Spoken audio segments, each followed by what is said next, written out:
नमस्कार विद्यार्थी मित्रांनो, अभ्यास मित्र परिवारामध्ये तुम्हा सर्वांचं स्वागत आहे। मित्रांनो, आपण 3 मार्च रोजीचं चालू घडामोडी आज इथं अभ्यासणार आहोत। ठीक आहे। लेक्चर सुरू करण्यापूर्वी आपण राज्यसेवा पूर्व परीक्षेसाठी विजयश्री बॅच, कंबाईन गट क पूर्व परीक्षेसाठी लक्ष्य बॅच, कंबाईन गट ब आणि गट क पूर्व प्लस मुख्य परीक्षेसाठी फाउंडेशन बॅच, गट ब मुख्य परीक्षेसाठी यशस्वी बॅच, पोलीस भरतीसाठी खाकी बॅच, ठीक आहे, त्याचबरोबर राज्यसेवेसाठी फाउंडेशन बॅच या बॅचेस आपण सुरू केलेले आहे। सगळ्या बॅचेस मध्ये लेक्चर, नोट्स, टेस्ट सिरीज तुम्हाला बघायला मिळणार आहे। ठीक आहे। कालावधीनुसार या बॅचेसची फी असणार। मित्रांनो, तुम्ही आपल्या नोट्स सेपरेट सुद्धा परचेस करू शकता, त्याचप्रमाणे टेस्ट सिरीज किंवा special subject wise course separate सुद्धा परचेस करू शकता। ठीक आहे।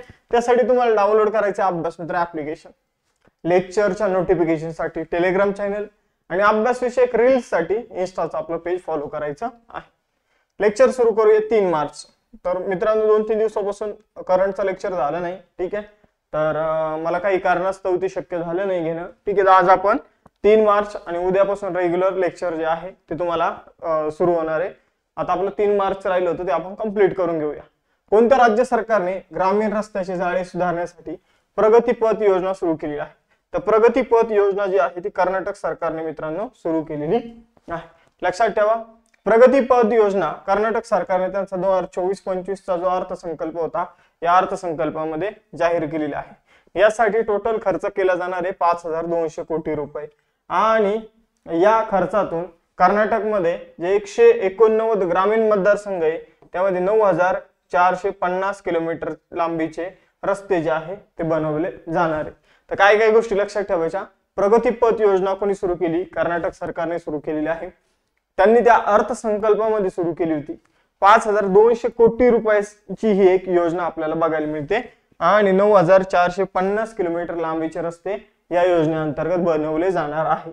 कर्नाटकची राजधानी बेंगलोर, मुख्यमंत्री सिद्धरामय्या, थावरचंद गेहलोत राज्यपाल, लोकसभेच्या 28 तर राज्यसभेच्या 12 जागा आपल्याला बघायला मिळतात।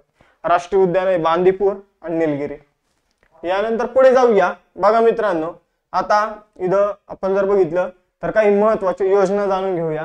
जसं की हिंदू आणि शीख धर्मगुरूंसाठी पुजारी ग्रंथ सन्मान योजना दिल्ली सरकारने सुरू केलेली आहे। बेरोजगारी कमी करण्यासाठी पार्थ योजना मध्य प्रदेशने सुरू केलेली आहे।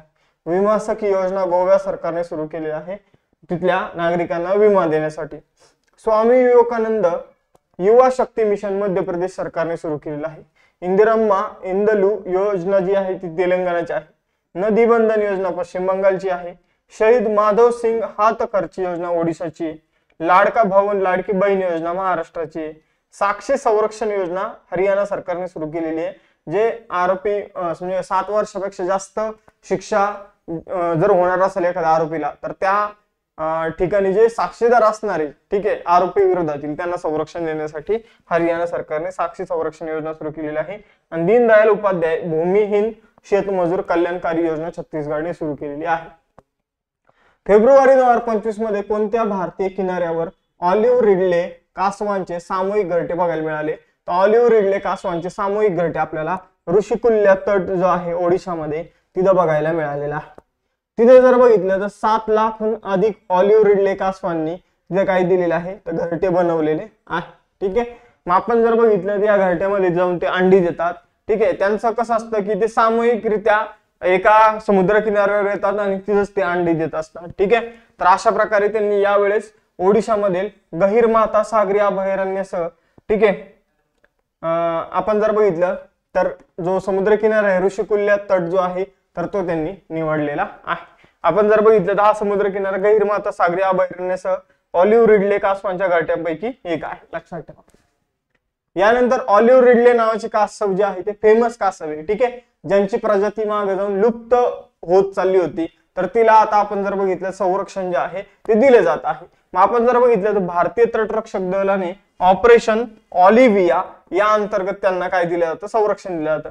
जेव्हा हे कासव एका किनाऱ्यावर येऊन आपले अंडे देतात, ठीक आहे, तर तेव्हा या अंड्याचं संरक्षण भारतीय तटरक्षक दल करत असतं आणि त्यासाठीचं ऑपरेशन ऑलिव्हिया। तर एवढं तुम्हाला लक्षात ठेवायचं आहे। ठीक आहे।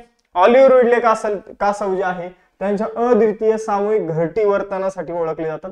म्हणजे सामूहिकरित्या ते घरटी देऊन अंडे त्यामध्ये देत असतात, ज्याला अरिबाडा असं म्हटलं जातं।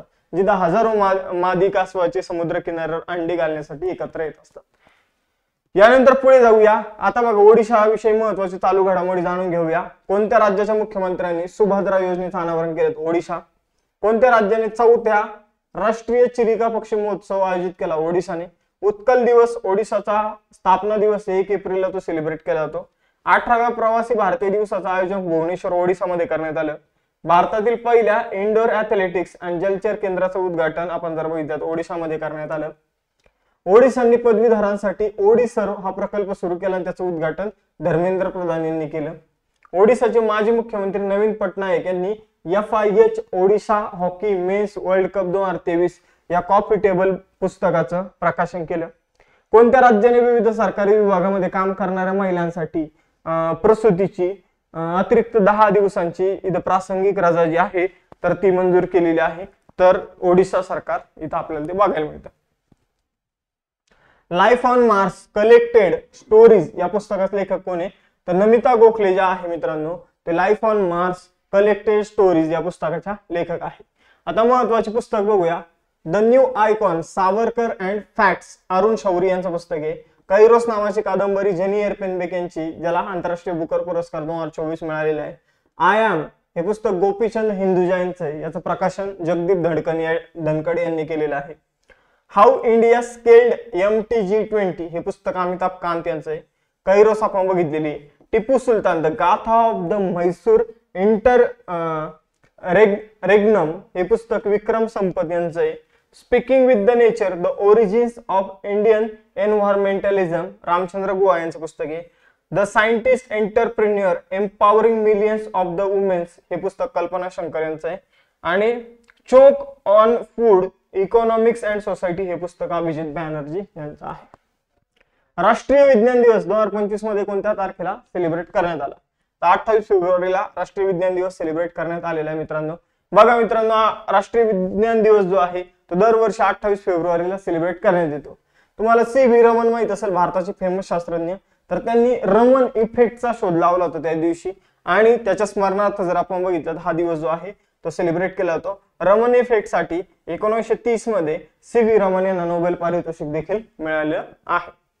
आपण जर बघितलं भारत सरकारने 1986 मध्ये 28 फेब्रुवारी हा राष्ट्रीय विज्ञान दिन म्हणून सेलिब्रेट करणं सुरू केलेलं आहे।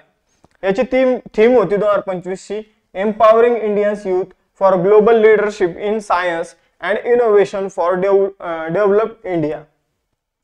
कोणत्या कंपनीने AI मॉडेल मॅग्माचं अनावरण केलेलं आहे? तर AI मॉडेल मॅग्मा जे आहे ते मायक्रोसॉफ्टने बनवलेलं आहे। तुम्हाला माहित असेल मायक्रोसॉफ्टचीच एक कंपनी आहे ओपन AI तिचं काय आहे ChatGPT आहे। ठीक आहे। गुगलचं AI मॉडेलचं नाव काय आहे? जेमिनाय। तर मॅग्मा नावाचं हे जे काही मायक्रोसॉफ्टने काय बनवलेलं आहे नवीन AI मॉडेल जे आहे ते बनवलेलं आहे, लक्षात ठेवा। मग सेम ChatGPT वगैरे प्रमाणे हे काम करणार आहे। मायक्रोसॉफ्टची स्थापना 4 एप्रिल 1975 ची आहे। युनायटेड स्टेट्स मध्ये स्थापना झाली होती। CEO आहे सत्य नडेला। कोणत्या IIT-ने भारतीय रेल्वेच्या सहकार्याने भारतातील पहिला हायपरलूप चाचणी ट्रॅक बनवलेला आहे? हायपरलूप बद्दल मी तुम्हाला मागेच सांगितलं होतं खूप डिटेल मध्ये की हायपरलूप का असते। तर अशा प्रकारचं का असते एक समजून घ्या की बोगदा असतो, या बोगद्यातली हवा जी आहे हवा विरहित बोगदा असतो मित्रांनो, हवा विरहित, हवा नसते याच्यामध्ये। ठीक आहे, हवा विरहित बोगदा असतो। खाली आपल्याला मॅग्नेट्स बघायला मिळतात। ठीक आहे, आणि त्याच्यावर जर बघितलं तर हवा नसल्यामुळं जो फोर्स असतो समोरून, ठीक आहे, कोणतेही न्यूटनचा लॉ काय म्हणतो की एखादी वस्तू जर गतीत असेल तर ती गतीमध्येच राहील, थांबलेली असेल तर थांबलेलीच राहील। ठीक आहे, मग गतीमध्ये असलेली वस्तू गतीत का राहत नाही? तर आज आपल्याला आजूबाजूला वातावरणामध्ये हवा बघायला मिळते। ती हवा काय करते एखादी वस्तू गतीमध्ये तर ती त्याला काय करते अपोज करते, म्हणजे रिव्हर्स इथं बल जे आहे ते प्रोड्यूस करते त्या वस्तूवर। समजा एखादी गाडी तुम्ही ती चालू बंद केली, एका पॉइंटला जाऊन ती थांबणार आहे पुढे जाऊन, कारण तिला समोरून हवा प्रेशर जे आहे ते काय करतात अपोज करत असतं। ठीक आहे, जर तुम्हाला ते प्रेशर जाणवायचं असेल तर टू व्हीलरवर बसा आणि तिची स्पीड वाढवा, मग तुम्हाला कळेल समोरून किती प्रेशर पडत असतं। ठीक आहे, तर आपण जर बघितलं तर ते हवा त्या बोगद्यातून काढून घेतल्यानंतर या वस्तूला फक्त आपल्याला गती द्यायची असते आणि ती गती दिल्यानंतर ती वस्तू हवेत तरंगत जाणार, कारण खाली मॅग्नेट वगैरे असणार। ठीक आहे, मग आपण जर बघितलं तर ते जे सिस्टम आहे तर ते भारतीय रेल्वे सोबत मिळून IIT मद्रासने विकसित केलेलं आहे। लक्षात ठेवायचे तुम्हाला. हायपरलूपची चाचणी अलीकडे होत आहे, यामुळे प्रवास जो आहे तो खूपच कमी होणार आहे मित्रांनो. जेव्हा चालू होतं पुणे आणि मुंबईमध्ये हायपरलूप डेव्हलप केले जाणार आहे, तर तेव्हा काही 40 मिनिटात पुणे मुंबईचा प्रवास जो आहे तो शक्य होणार होता, पण अजून ते काही झालं नाहीये. ठीक आहे, तिथपर्यंत आपण पोहोचू शकलेलो नाही. ही हायपरलूपची जी संकल्पना आहे मित्रांनो, ही 2013 मध्ये इलॉन मस्कने मांडली होती. मग IIT विषयी चालू घडामोडी इथं बघून घेऊया. कोणत्या IITने कृषी आणि शेतकरी कल्याण मंत्रालयाच्या सहकार्याने विस्तार प्रकल्प सुरू केला होता? IIT मद्रासने. कोणत्या IITने आशियातील सर्वात मोठं shallow wave basin research facility सुरू केली? IIT मद्रास. कोणत्या IITने माती प्रदूषणाचा सामना करण्यासाठी आणि शेतीला चालना देण्यासाठी एक जीवाणू विकसित केला? IIT बॉम्बेने. वेदनारहित इंजेक्शनसाठी सुईलेस शॉक सिरिंज कोणी विकसित केली? IIT बॉम्बेने. QS जागतिक विद्यापीठ क्रमवारीत भारताची प्रथम क्रमांकाची संस्था कोणती? IIT दिल्ली. ग्लोबल रँकिंग तिचे 171 आहे. लाईव्ह लोकेशन ट्रॅकिंग साठी शूज कोणी विकसित केले? IIT इंदोरने. रोबोट स्पर्धा DD रोबोकॉन इंडिया 2024 जी आहे, तर ती IIT दिल्ली आणि प्रसार भारतीने आयोजित केली. आणि TCS आणि IIT बॉम्बेने भारतातील पहिला क्वांटम डायमंड मायक्रोचिप इमेजर विकसित केलेला आहे. फेब्रुवारी 2025 मध्ये नासाने रोबोटिक मून लँडर एथेना चंद्रावर प्रक्षेपित करण्यासाठी कोणत्या अंतराळ संस्थेची भागीदारी केली? तर नासाने रोबोटिक मून लँडर एथेना चंद्रावर प्रक्षेपित करण्यासाठी इथं स्पेसएक्स ची मदत घेतलेली आहे. ठीक आहे, तर आपण जर बघितलं तर 6 मार्च रोजी काय केले जाणार आहे, तर हा जो काही मून लँडर आहे एथेना हा चंद्राच्या दक्षिण ध्रुवावर पोहोचणार आहे. तर 26 फेब्रुवारी 2025 रोजी नासा आणि स्पेसएक्सच्या सहकार्याने रोबोट मून लँडर एथेना जो आहे त्याला लॉन्च करण्यात आलेला आहे आणि हा चंद्राच्या अपोजिट दिशेला म्हणजे दक्षिण ध्रुवावर जाणार आहे. ठीक आहे, तर एवढं तुम्हाला लक्षात ठेवायचंय. मग तिथं तो मातीचं तिथं पाणी आहे का त्याचं परीक्षण करणार आहे. मग आपण जर बघितलं तर यासाठी फाल्कन 9 रॉकेटचा वापर करण्यात आलेला आहे स्पेसएक्सच्या लॉन्चिंगसाठी आणि 6 मार्च 2025 ला आपण जर बघितलं तर ते चंद्राच्या दक्षिण ध्रुवावर उतरणार आहे. CBD म्हणजे कॉन्फरन्स ऑन बायोडायव्हर्सिटी. ठीक आहे, जैवविविधतेची परिषद आहे कितवी? तर 16वी. ठीक आहे, CBD म्हणजे कॉन्फरन्स ऑन बायोडायव्हर्सिटी आणि कितवी परिषद? तर 16वी. या परिषदेमध्ये जैवविविधता फायनान्सला म्हणजे जैवविविधतेला मदत करण्यासाठी प्रोत्साहन देण्यासाठी कोणता निधी सुरू करण्यात आला? तर जैवविविधतेला मदत करण्यासाठी प्रोत्साहन देण्यासाठी कॅली फंड जो आहे तो सुरू करण्यात आलेला आहे. ठीक आहे, तर कॅली फंड जो आहे तर तो सुरू करण्यात आलेला आहे. रोम इटली येथे संयुक्त राष्ट्राची जी काही जैवविविधतेची परिषद भरलेली आहे रोम इटली येथे तिची 16वी परिषद जी भरली त्यामध्ये कॅली फंडचं अनावरण करण्यात आलेले. मग या कॅली फंड मध्ये काय करणार आहे तर लोक पैसे जमा करणारे, देश पैसे जमा करणारे आणि या देशांनी जमा केलेला पैसा जो आहे तो जैवविविधतेचे संवर्धन करण्यासाठी संशोधन करण्यासाठी वापरला जाणार आहे. ग्रीन ट्रान्झिशन अलायन्स इंडिया उपक्रम कोणत्या देशाने जाहीर केलेला आहे? तर ग्रीन ट्रान्झिशन अलायन्स इंडिया उपक्रम जो आहे तो डेन्मार्कने इथे जाहीर केलेला आहे. ठीक आहे, तर ग्रीन ट्रान्झिशन अलायन्स इंडिया उपक्रम डेन्मार्कने भारतासोबत शाश्वत ऊर्जा उपायांवर सहकार्य मजबूत करण्यासाठी सुरू केलेला आहे. म्हणजे जे काही आपण म्हणूया अपारंपरिक ऊर्जा स्त्रोत जे आहे जसे सौर ऊर्जा, पवन ऊर्जा, ठीक आहे, भौष्णिक ऊर्जा, तर या ऊर्जा विकसित करण्यासाठी काय केलेलं आहे मित्रांनो इथं तर ग्रीन ट्रान्झिशन अलायन्स इंडिया उपक्रम डेन्मार्क सरकारने सुरू केलेला आहे. लक्षात ठेवायचे. यानंतर डेन्मार्क युरोप खंडामध्ये आहे. राजधानी कोपनहेगन आहे. फेडरिक एक्स तिथले राजे आहे. कोणत्या देशाच्या शास्त्रज्ञांनी चंद्रयान 3 चा डेटा वापरून चंद्राच्या दक्षिण ध्रुवाचा पहिला तपशीलवार भूवैज्ञानिक नकाशा तयार केलेला आहे? तर चंद्रयान 3 चा डेटा कोणाकडे होता? तर इस्रोकडे होता. इस्रोच्या शास्त्रज्ञांनी हा डेटा वापरून काय केलेला आहे मित्रांनो तर इथं चंद्राच्या दक्षिण ध्रुवाचा एकदम व्यवस्थित नकाशा जो आहे तो तयार केलेला आहे. यामध्ये आपण जर बघितलं तर इस्रोला भौतिक संशोधन प्रयोगशाळा अहमदाबाद, पंजाब विद्यापीठ, ठीक आहे, आणि इस्रोच्या इलेक्ट्रो ऑप्टिकल सिस्टम प्रयोगशाळेने मदत केलेली आहे. मग चंद्रावर दक्षिण ध्रुवावर कुठं खड्डे, कुठं सपाट पृष्ठभाग आहे हे सगळं इथं इस्रोच्या शास्त्रज्ञांनी इथं अशा प्रकारचा नकाशा जो आहे भूवैज्ञानिक नकाशा तो तयार केलेला आहे. जागतिक प्रथिने दिवस 2025 कधी सेलिब्रेट करण्यात आला? तर 27 फेब्रुवारीला जागतिक प्रथिने दिवस सेलिब्रेट करण्यात आला. आता तुम्हाला एक होमवर्क क्वेश्चन देतो त्याचं उत्तर द्यायचं आहे की 1 ग्रॅम प्रथिनामधून आपल्याला किती ऊर्जा मिळते. ठीक आहे, हे तुम्हाला सांगायचं आहे. ठीक आहे, यानंतर बघा 27 फेब्रुवारीला हा दिवस जो आहे तो सेलिब्रेट केला जातो प्रोटीन्सचे काय काय फायदे ते लोकांपर्यंत पोहोचवण्यासाठी हा दिवस सेलिब्रेट केला जातो. Solar energy corporation of India लिमिटेडने सौर प्रकल्पासाठी कोणत्या राज्य सरकारसोबत करार केलेला आहे? तर solar energy corporation of India limited ही ऑलरेडी एक नवरत्न कंपनी आहे. हिने जर आपण बघितलं सौर ऊर्जा प्रकल्पासाठी मध्य प्रदेश सरकारसोबत काय केलेलं आहे मित्रांनो? एक करार केलेला आहे.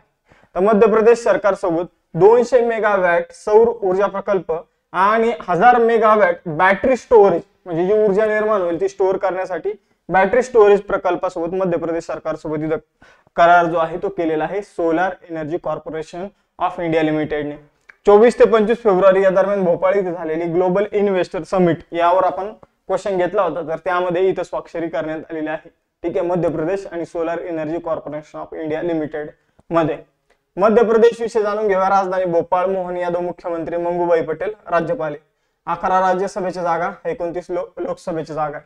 त्यानंतर मध्य प्रदेशमध्ये संजय राष्ट्रीय उद्यान, सातपुडा राष्ट्रीय उद्यान, कुनो राष्ट्रीय उद्यान, बांधवगड राष्ट्रीय उद्यान, पेंच राष्ट्रीय उद्यान, माधव राष्ट्रीय उद्यान, वनविहार राष्ट्रीय उद्यान आणि कान्हा राष्ट्रीय उद्यान आपल्याला मध्य प्रदेशमध्ये बघायला मिळतात. ठीक आहे, तर आता टेस्ट क्वेश्चन 2 तुमच्यासाठी. कोणत्या राज्य सरकारने प्रगतीपथ योजना सुरू केलेली आहे?